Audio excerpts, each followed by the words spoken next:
Miss Barbie Forteza, abay isang matinding pag-amin ang naganap. Sino nga ba ang lalaking tinutukoy nito? Napanood at inabangan ang GMA Primetime series na Beauty Empire simula July 7, kung saan bumibida rito sina Barbie Forteza, Kaylin Alcantara at Rupa Gutierrez. Sa pagbisita ni Barbie sa Fast Talk with Boy Abunda nitong Biyernes, June 27, kinamusta ni King of Talk Abunda ang pakikipagtrabaho niya kay Rupa at kay Kaylin. Ayon sa Kapuso Primetime Princess, ito ang unang pagkakataon na nakatrabaho niya si Rupa, kaya masaya siya. Hindi naman daw nagulat si Barbie sa galing ni Kaylin sa kanilang serye, lalo na at nanalo kamakailan ang kanyang co-star bilang Daytime Actress of the Year sa naganap na 6 Village People Choice Award. Tignan kung paano inilarawan ni Barbie ang karanasan niyang makatrabaho si Rupa at Kaylin, Sabi po dyan, pag-amin ni Barbie, hindi niya inaasahan na makakatrabaho niya si Rupa sa isang serye. Akala niya raw nung una stricto at hindi namamansin ang actress. So, sabi niya rin na very approachable, na wala raw ang assumption ni Barbie tungkol kay Rupa nang magsimula na silang mag-taping. Sa katunayan, sobrang approachable pa niya, sabi ni Barbie. Sobrang gulat namin ni Kaylin kasi siya talaga yung nagpupunta sa standby area namin to say hi, sabi niya. So, sa pagbabahagi pa ng Kapuso Primetime Princess, marami rin silang selfies ni Kaylin at Rupa sa phone sa huli. At of course, syempre po, hindi rin po napigilan na ibahagi ni Miss hindi ba rin tayo na rin. May nanliligaw ba sa'yo? Let's do fast talk. Isang nakakaintrigang tanong ang ipinukol sa kanya ni Mr. Boy Abunda sa Fast Talk with Boy Abunda, kung saan tinanong nito ng tahasan kung may nanliligaw ba kay Miss Barbie Forteza at ang pwede niya lang isagot yes or no or pwede ring silence. Mas pinili ni Miss Barbie Forteza na manahimik sa pagbibigay niya ng sagot dito po sa nasabing tanong. Ang hinala nga ng mga netizen na tila baga may nagpapasaya na at meron ngang nagpaparamdam kay Miss Barbie Forteza. So para sa akin ayaw ko kayong paasahin, pero ang pakiramdam ko, ang tinutukoy niya dito ay walang iba kundi si Mr. David Licauco. Yun naman po ay pakiramdam at opinion ko lang, di ba? Sa Pasok with Boy Abunda nitong Biyernes June 27, ibinahagi ni Barbie ang kanyang matatag na posisyon ngayon sa buhay at chapter na tinaguri ang self-care era. Mahalaga ang pahayag na ito dahil ipinakita nito ang kanyang paglago, pagbabago at muling pagtuklas sa sarili bilang isang adulting babae at public figure. Araw din yon kung kailan inihayag niya ang mga projects at personal milestone at bagong pananaw sa sarili.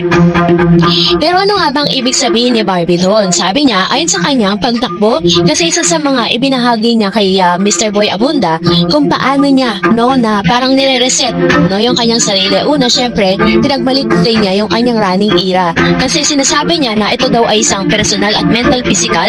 Sa trabaho at showbiz, hindi niya hawak ang lahat ng bagay. Pero sa tuwing tumatakbo siya, focus lang siya sa pace, distance, time. Ito ang naging escape from reality. Yan ang sinasabi ni Miss Barbie, na itanong din sa kanya patungkol sa simbolo ng paggupit ng kanyang buhok, Sabi niya, iniisip niya na kailangan hindi lumutang ang karakter niyang si Noreen sa Beauty Empire. Kaya't napagpasahan niya na balakubak na ipagtag ang kanyang personal shadow, maggupit ng buhok. Naging resulta to into a deeper self-discovery. Numalis po siya sa comfort zone niya dahil sa tinagal ng panahon, yun talaga yung kanyang hairstyle, And pinakita niya dito na yung confident niya mas lalong na-boost at yung stature shift niya, na mas casual vibe, mahabang buhok, pumalit ang mas elegant at mas seryosong aura. Kaya naman talagang kinaaliwan, ang ilan sa mga sinagot nitong si Miss Barbie Forteza. Kasi dito pa lang po, diba, kung babalikan niyo po yung mga interview, yung mga sinasabi nila sa interview, hindi man po sila tahasang umamin sa publiko. But I believe, meron po mga meaning You will give your interpretation with regards to their sa mga tanong tungkol sa kanila. Si David, pag tinatanong tungkol kay Barbie, talaga makikita mo yung reaction niya, yung kilig siya, diba? So, kayo na lang po ang magbigay ng inyo pong interpretation with regards to that. Pero, I don't want to make you paasa. Basta ang gusto ko lang pong mangyari sa Barda, supportahan natin sila, huwag natin silang madaliin. Let's trust the process. Yun po yung dapat nating tandaan. Okay po? At dahil dyan, narito ang ilan sa mga komento at reaksyon ninyo patungkol sa ating latest update. Unahin natin si Pinay. Ma-realize lang talaga ng real Barda fans sa mga events sa mga comments nila to each other, how appreciate sila sa isa't isa. Mas okay ang sa action speaks louder than words. Ayun.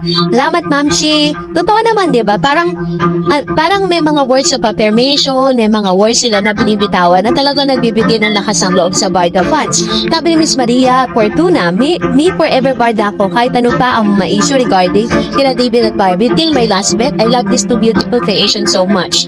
And Miss Elle, kawawa naman si David. Sobrang mga bashers na yan. Basta ako, team panatag lang. Ayan. Salamat, Ma'am Shi, sa inyo pong komento, no? Doon, tama yung team panatag lang tayo. Huwag tayo masyadong magmadali. Huwag tayo magmagaling, diba? Let's give them freedom to choose. Sabi naman po ng isa pang nag-comment, si Miss Maria Dolores Gonzalez, I love you. I love you. These two couple, Barbie and David. Thanks for the positive reporting on this couple. Agree ako sa'yo. Salamat, Ma'am Chi. And sabi ni Miss Relio sa photo, DF, thanks sa update ng Barda. Bahala na mga bashers. Inggit sila. Basta ako, team panatag ako. God bless. Ayan. Salamat, Ma'am Chi, ha? Na-appreciate niyo po yung ating mga reports and vlogs with regards to Miss Barbie Fortesa and David Lecauco. Kasi deserve naman talaga nila ng positive reports dahil wala namang mga negative na makikita natin sa kanilang samahan. Kasi all throughout, naging transparent po sila sa lahat. And another one, sabi ni Miss Joyce, I love these two couple, Barbie and David. Thanks for the positive reporting on this couple. Agree ako sa'yo, 100%. Thank you so much. And sabi ni Mr. Anthony, galing mo ate, go lang, positive saying always. Ayan, salamat Mr. Anthony Habihan. Ayan, salamat po sa inyo pong appreciation.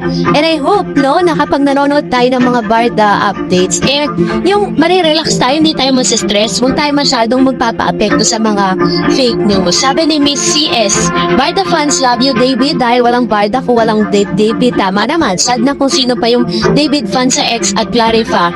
66 at Jim Barda na tawag sa sarili ay David fan. Eh siya pang bumabati pas kay David. True. Ba't gano'n? Alam niyo po, hindi ko maintindihan na hindi naman nila personal na nakakausap si David. Hindi naman nila 24 hours nakausap si David. Pero bakit puro paninira? Kumbaga parang nangikichismis ka na nga lang sa buhay ng mga artista tapos sinisiraan mo pa sila. Diba? Bakit naman nun? Sabi ni Mr. Resita, ganyan po magbunga, kabutihan, kapilit ibabagsak. Naniwala po ako na hindi basta magbibigla. Natambayan. Ayan. Sabi ni Miss Marial, thank you so much for positive comments for Barda. Sabi ni Mr. Anthony, mahal ni David, hinahayaan niya muna si Barbie. After a year, okay na yan. Mas lalo nilang mamahali ng isa't isa. Sure naman tayo dyan. Sabi ko nga kanina, as I've said earlier, let's trust the process. And also, let's trust David and Barbie Fortesa. Basta walang pressure at all, diba? Tayo, nandito tayo to support them. Whatever decision that they made, dun tayo, diba? Let's support them.